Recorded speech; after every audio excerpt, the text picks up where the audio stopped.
Welcome to Athar's Garage. In this video, I'm going to show you how to replace a front control arm on a Slash 4x4. So I normally don't bash this particular Slash, but I took it out and I ended up hitting a tree. So unfortunately, it was a light hit and the control arm broke. And since I'm running the Techno axles, you have to run the Traxxas control arms. If you're going to be bashing, I highly recommend using the RPM arms.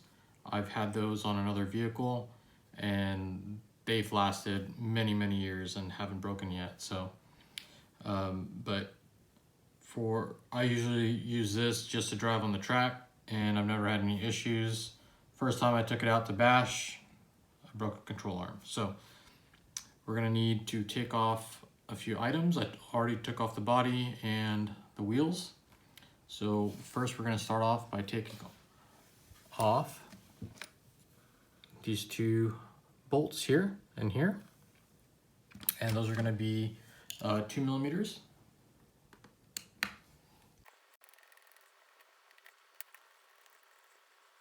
Next we're going to go ahead and flip the cart over. And we're going to remove these 3 screws here, and those are going to be 2.5 millimeters.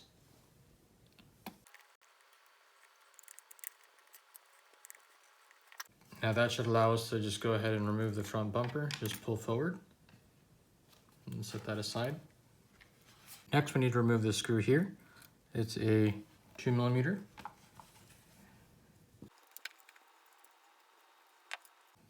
We can go ahead and remove the hinge pin on the side that's broken. Next we can remove the screw on the shock. That's going to be a 2 millimeter.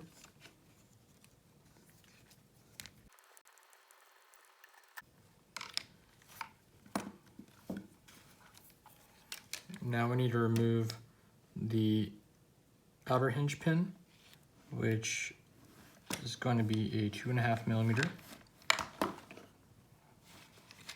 And the outer hinge pin is located right here.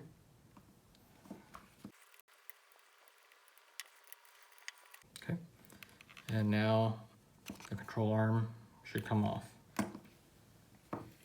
So next we can install the new control arm, and we can just see if I can get a better view for you guys.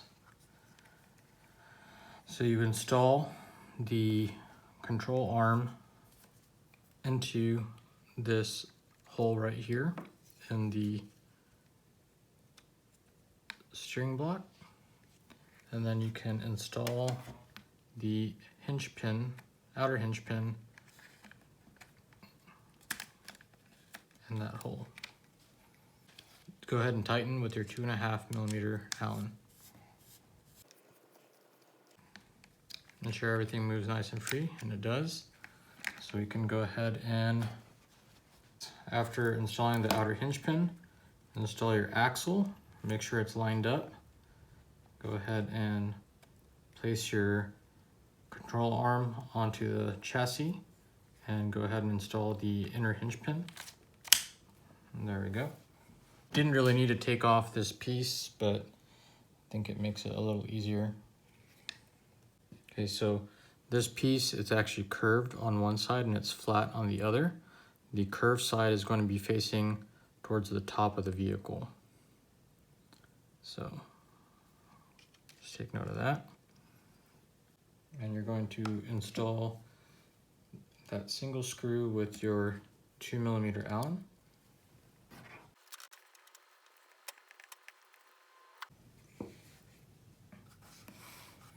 Now we can go ahead and install the shock onto the mounting point that we were originally using. And I was using the outermost hole in the control arm. So I'm going to go ahead and reinstall my shock there with the 2 millimeter Allen.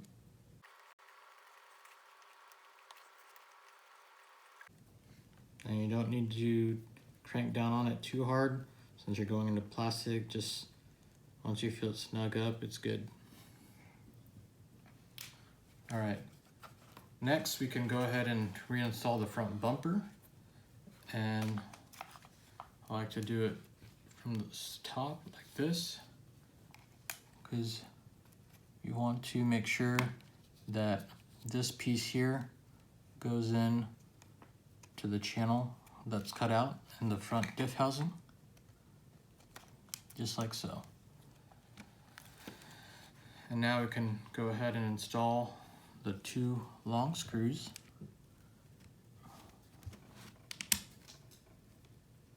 from the top. And that's going to be a 2mm hex. And again, you're going into plastic, so you don't need to crank on it too hard. Once it's snugged up, it's good. Now we can go ahead and flip the car over.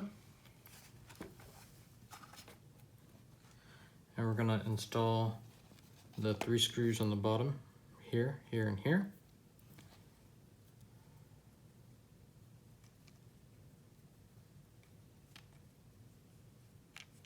And you're going to need your 2.5mm hex driver to screw these in. And again, you're going into plastic, so I don't need to crank down on it too hard.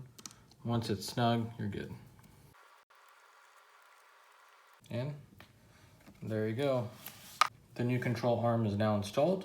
You can install your wheels, body, and go drive your car. If you found this helpful, please like and subscribe.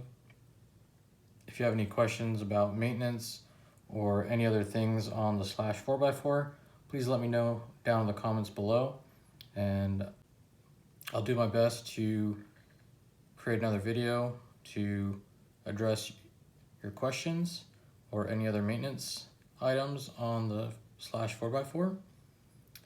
And I'll see you all in the next one. Thanks.